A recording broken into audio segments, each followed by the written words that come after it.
निर्मल और निधि अपने घर भोपाल से दूर जोधपुर घूमने आए थे और एक ऐसे होटल में चेक इन किया जिसकी लोकेशन रेत के टीलों के बीचों बीच थी। दोनों को कमरा नंबर 401 मिला।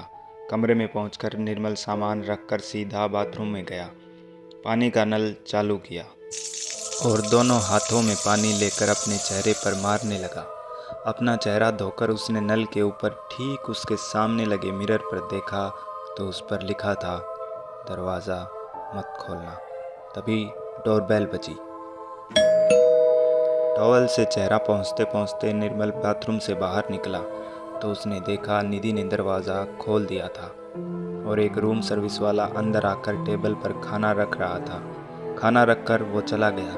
निर्मल ने निधि से कहा, यार निधि, मुझे तो बहुत भूख लगी है, तुम जल्दी से हाथ मुंह धो लो, फिर खाना खाते हैं। निधि बाथरूम में चली गई। निर्मल ने प्लेट से ढका खाना प्लेट हटाकर देखा तो उसके गुस्से का ठिकाना नहीं रहा, क्योंकि सारी प्लेट्स खाली थी। निर्मल ने झट से रिसेप्शन पर फ़ोन किया। फ़ोन उठाते ही निर्मल बरस पड़ा, क्या मजाक है ये? क्या आप खाने में लोगों को हवा खिलाते हैं? सामने से आवाज़ आई, असुविधा के लिए खेद है श्रीमान, बताइए मैं आपकी क्या सहायता कर सकता हूँ? निर्मल ने थोड़ा शांत होते हुए कहा, आपका रूम सर्विस वाला अभी आया और खाने की जगह सिर्फ खाली प्लेट्स रखकर चला गया। सामने से जो जवाब आया वो सुनकर तो जैसे निर्मल के होश उड़ चुके थे। मैं माफ़ी चाहूँगा श्रीमान, लेकिन हमने कोई रूम सर्विस नहीं भेजी। निर्मल ने गुस्से में आकर फ़ोन काटा और सीधा नीचे रिसेप्शन पर गया और रिसेप्शनिस्ट पर चिल्लाते हुए बोला, आप कह रहे हैं कि आपने रूम सर्विस नहीं भेजी, तो फिर वो कौन था जो मेरे कमरे में खाली प्लेट्स रख कर गया?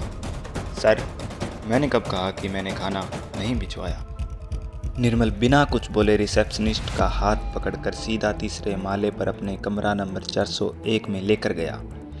कमरे में जाते ही निर्मल के होश उड़ गए, क्योंकि अभी अभी जो प्लेट्स बिल्कुल खाली टेबल पर रखी थी, अब उन प्लेट्स में खाना था और बड़े आराम से निधि खाने का लुत्फ उठा रही थी। रिसेप्शनिस्ट से माफ़ी मांगकर निर्मल ने उसे वापस भेजा और दरवाज़ा बंद किया और दरवाज़ा बंद करके पलटा तो देखता है कि निधि जहाँ अभी बैठकर खाना खा रही थी वहाँ निधि नहीं है, बल्कि वो पूरे कमरे में नहीं है और खाने की प्लेट्स फिर से खाली हैं। तभी निधि बाथरूम से बाहर आई।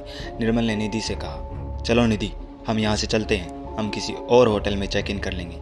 निधि ने पूछा, क्या हुआ निर्मल? तो निर्मल ने बताया, यार निधि, यहाँ अजीब अजीब चीज़ें हो रही हैं। कभी प्लेट्स में खाना होता है, कभी नहीं होता। कभी होटल वाले बोलते हैं हमने रूम सर्विस भेजी थी, कभी बोलते हैं नहीं भेजी। तुम बताओ निधि, रूम सर्विस वाला आया था ना अभी? जो जवाब निधि ने दिया वो सुनकर निर्मल के रोंगटे खड़े हो गए। निधि ने कहा, मेरे बाथरूम जाने से पहले तो कोई नहीं आया निर्मल। निर्मल अपना माथा पकड़कर नीचे बैठा। निधि ने उसे बड़े प्यार से समझाया कि वो थक चुका है, उसे आराम की सख्त ज़रूरत है। निर्मल की भूख और होश तो वैसे भी उड़ चुके थे, तो उसने भी सो जाना ही बेहतर समझा। निर्मल बेड पर लेट गया और निधि उसका सर दबाने लगी। निर्मल को कब नींद आई उसको पता ही नहीं लगा, लेकिन रात के ठीक 2 बजे एक खटखटाहट हुई जो निर्मल की नींद के साथ उसके होश भी उड़ाने वाली थी। निर्मल ने उठकर देखा तो वो खटखटाहट उसके कमरे की खिड़की के बाहर से आ रही थी, जो कि तीसरे माले पर बना कमरा था। एक इंसान का वहाँ से खटखटाना नामुमकिन था। निर्मल ने खिड़की की तरफ देखा तो खिड़की के बाहर उसे निधि दिखाई पड़ी। उसने वापस पलटकर अपने बेड पर देखा तो निधि बेड पर ही लेटी थी। निर्मल वापस खिड़की की तरफ पलटा, लेकिन इस बार खिड़की के बाहर निधि नहीं, वो रिसेप्शनिस्ट था। निर्मल ने फिर गर्दन घुमाई।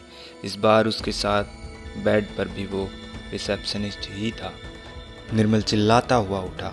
चारों तरफ नज़र घुमाई तो उसे मालूम हुआ कि वो सपना देख रहा था।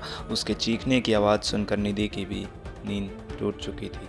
उसने निर्मल को संभाला। निर्मल बिल्कुल भौचक्का हो चुका था।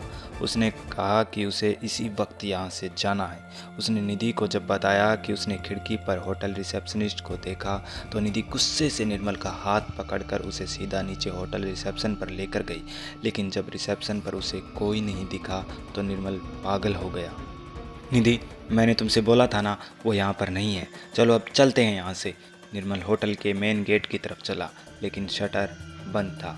निर्मल ने ज़ोर ज़ोर से शटर को पीटना शुरू किया, लेकिन शायद पूरे होटल में उसकी आवाज़ किसी ने नहीं सुनी। थक हार कर जब निर्मल वापस निधि की तरफ पलटा तो देखता है कि जहाँ अभी अभी ठीक उसके पीछे निधि खड़ी थी, वहाँ अब कोई नहीं था। निर्मल दौड़कर पहुँचा अपने रूम नंबर 401 में, तो उसने देखा कि पूरे रूम में कोई नहीं था। निर्मल के पैर कांपने लगे थे, क्योंकि इस भूतिया होटल में निधि उसकी नज़रों से खो चुकी थी। निर्मल पागल हुए जा रहा था, तभी उसने देखा कि बाथरूम का दरवाज़ा धीरे से खुला, लेकिन बाथरूम से बाहर कोई नहीं आया। निर्मल दबे कदमों से बाथरूम के सामने पहुंचा, तो देखा कि निधि मिरर की तरफ चेहरा करके खड़ी है और अपने कंधे झटका रही है और एक भयंकर आवाज़ में बोली, बोला था ना, दरवाज़ा मत खोलना। निधि की ये आवाज़ सुनकर तो मानो निर्मल का खून जम चुका था। तभी उसके दाएं और कमरे की तरफ से निधि उसकी तरफ बढ़ती हुई दिखाई दी। निर्मल ने एक नज़र उस निधि की ओर देखा जो कमरे की तरफ से उसकी तरफ बढ़ रही थी, और दूसरी नज़र उठाकर बाथरूम की तरफ देखा तो अब मिरर के सामने कोई नहीं खड़ा था। निर्मल निधि को देखकर रोते हुए बोला, यार निधि, ये क्या हो रहा है मेरे साथ? कभी तुम मुझे खिड़की के बाहर दिखाई दे रही हो, कभी बाथरूम में। मैं पागल हुए जा रहा हूँ निधि। तब निधि बड़े प्यार से निर्मल से बोली, निर्मल, कुछ नहीं हुआ है, बस तुम कंफ्यूज हो और परेशान हो, जैसे मैं परेशान थी। परेशानी से तंग आकर तुम भी अपने हाथ की नसें काट लोगे, फिर सब ठीक हो जाएगा। निर्मल मन ही मन सोच रहा था कि काश ये सपना हो। निर्मल झट से बाथरूम में घुसा और अंदर से दरवाज़ा बंद कर लिया और ज़ोर ज़ोर से खुद को थप्पड़ मारने लगा, इस उम्मीद में कि उसकी नींद टूटे और उसे एहसास हो कि ये सब सपना है। निर्मल अपने गाल पर ज़ोर ज़ोर से थप्पड़ मारता रहा, लेकिन ये कोई सपना नहीं बल्कि सचमुच में निर्मल के साथ हो रहा था। तभी निर्मल के पास एक कॉल आई। कॉल उसके जिगरी दोस्त रवि की थी। निर्मल ने कॉल उठाई तो रवि ने जो निर्मल से कहा वो सुनकर तो मानो निर्मल पर बिजली टूट पड़ी हो। उसने बताया कि भोपाल से निर्मल जब जोधपुर के लिए निकला, तब पीछे से निधि को निर्मल के अफेयर के बारे में पता लग गया, और इसी सदमे में आकर निधि ने अपने हाथ की नस काट कर अपनी जान दे दी। सच तो ये था कि निर्मल निधि के साथ कभी उस होटल में आया ही नहीं था, वो अकेला आया था। इसके बाद उसके साथ क्या हुआ किसी को कुछ नहीं पता।